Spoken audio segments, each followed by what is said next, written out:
The origin of this series has started with many conversations I had throughout my life about fitness and health and wellness in general.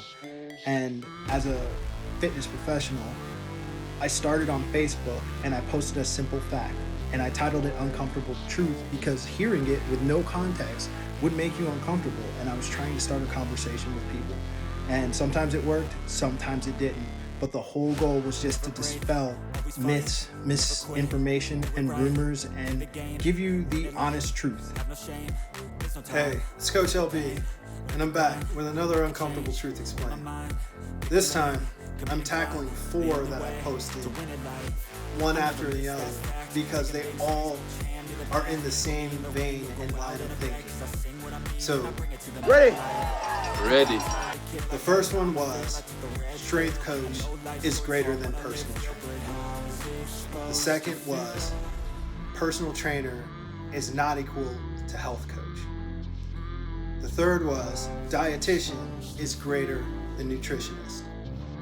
And the fourth one was, licensed and certified professionals are greater than gym buddies and influencers. Damn! Are you not entertained? Are you not entertained? There's caveats to all of these, and I'm going to explain what I meant when I said all of this. I'm going to give you the context because I know there's a lot of people who are probably raging out there right now. And the real thing about this is scope of practice. Anyone in a profession has this thing called a scope of practice. The best way to understand scope of practice is staying in your lane. So the reason why I said strength coaches, certified strength coaches, are greater than personal trainers. Certified strength coaches are performance-based. They know more about getting a team of people to perform at higher levels than a personal trainer would. If you look at it, a scope of practice for a strength coach would be to make people bigger, stronger, faster. A scope of practice for a personal trainer is to make someone's life better. Yes, they may want to become bigger, stronger, faster, but there's going to be a lot less time possibly dedicated to this with a personal trainer than with a strength coach. If you are in a sport, like a professional sport, your strength coach is going to be making you bigger, faster, stronger for your sport. A personal trainer may not be able to do things along the same lines. Part of it is possibly education, because I know that my strength and conditioning certification I have with the NSCA, it is soon to be a master's degree level requirement to obtain it. Right now it's a bachelor's degree requirement to obtain it, which means you have to be in your last semester about to obtain your bachelor's degree or already have a bachelor's degree. When I got my personal training certification, I needed none of that. I was in school actually learning all of this stuff for my personal training certification, but I didn't need an actual degree. I just needed to pass a test. Everybody got that? I want to say that I have met some really awesome personal trainers who know a lot, and I'm not trying to downplay a personal trainer, but what I'm saying is the scope of practice, the way both professions take care of their clients are vastly different. Trying to do performance things as a personal trainer, most of my clients didn't want performance. There were a couple who did, but most of them didn't want it. So, strength coach, personal trainer. Hello there. Hey, it's another note from the editor's desk. So, this is my new office. I recently moved, and the green screen is hiding the mess behind it since I'm still arranging everything. But that is why content has slowed down on my page. Everything that has been uploaded was filmed before I moved and packed everything up. And it's been a challenge to get new content out. Number 2 is that when I'm talking about strength coach versus personal trainer, there's also a time factor. When I was working with sports teams in college, I was seeing them in the weight room or conditioning for at least 4 hours, maybe 5 hours a week, depending on what season they were. So football in the off season, I was seeing them 4 days a week for an hour training session. Not to mention, they had afternoon practices on top of that. So if you'd say 2 hours of afternoon practice and morning conditioning and strength and conditioning throughout the week, they were putting in probably 15 hours a week just devoted to the sport on top of their schoolwork. As a personal trainer, the most I ever saw someone was 5 times a week for a half hour. So the whole amount of training was a total of 2.5 hours. Even if you take into the 5 hours that I saw them in the weight room, yeah, that's my dog. It's still multiplicatively higher than what I would see someone as a personal trainer. So that's a huge thing. Time is a huge factor on all. Oh, and to finish the statement from before, not the same. Strength coaches and personal trainers are not the same. Knowing is half the battle. And if you're looking for performance, a strength coach may actually be a better fit than a personal trainer. And a strength coach is going to be more expensive than a personal trainer. Cool. When it comes to personal trainers aren't the same as health coaches, they're not the same thing. Actually, when I was looking around, I didn't know there are legitimate health coach certifications. And with that, you can be a health coach, but a personal trainer does not make a health coach, and a health coach does not make a personal trainer. Health coaches actually look at holistic lifestyles and look at changing an entire lifestyle, where sometimes personal trainers only look at training you. They're not looking at changing your lifestyle. They're looking at actually the training, the one-on-one training. And the reason why I say this is because, like I said, scope of practice. You can wear multiple hats, but just because you wear one hat doesn't mean you wear all of them. Message? Like, I'll use myself as a personal example. I am a strength coach. I was a personal trainer. And I have been asked to be a health coach because I do know stuff. Through my education and my experience levels, I can fall into all of those realms because I have the certifications to show that. And I understand what it takes to help someone through a lifestyle change or find ways to work with them through fitness and health and lifestyle. But that doesn't mean that I just go into a situation like that. I go into a situation as a strength coach, and as the group I'm working with dictates, I change gears based on what's going on. I learn more about my group, my clients, and I work with them to answer their questions. And the biggest thing is, I know a lot. Oh, sure about that, are you? I still do not hesitate to say, you know what? I'm not 100% sure. Let me refresh my information on that. This is the way.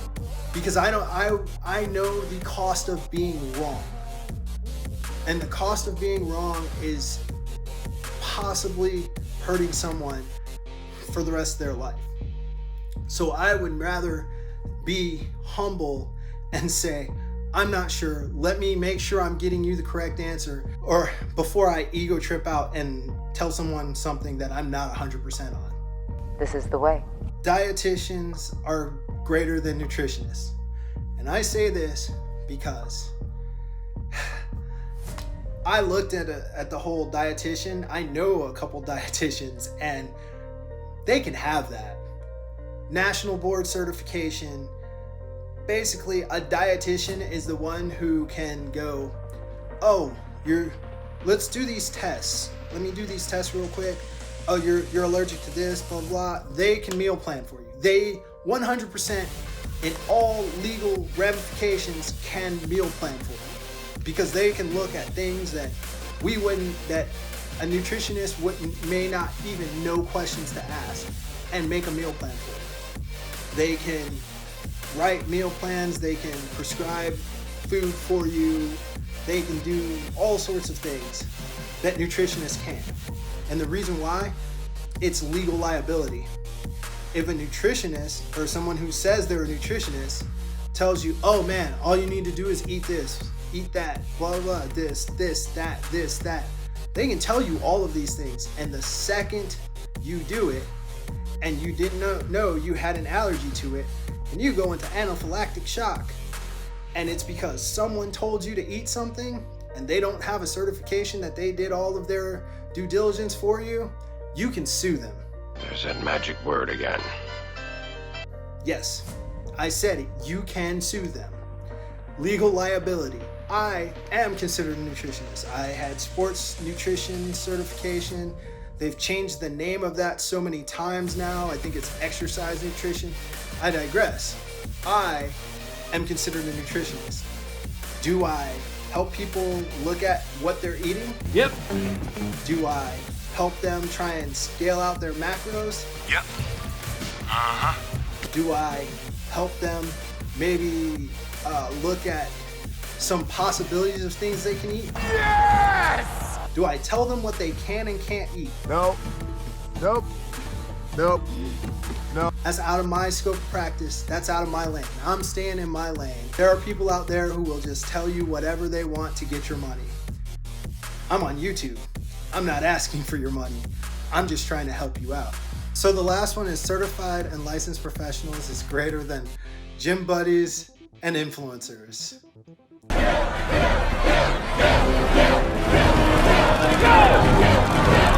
Here's the caveat with that. Unless you know the background of the influencer, it could be, influencers could be a good thing.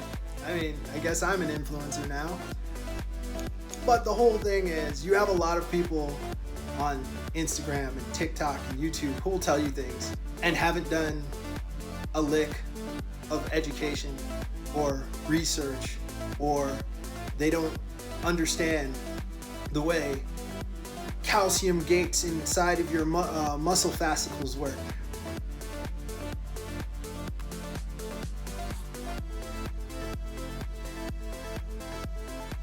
Message for you, son. Bro life in the gym is crazy. I know.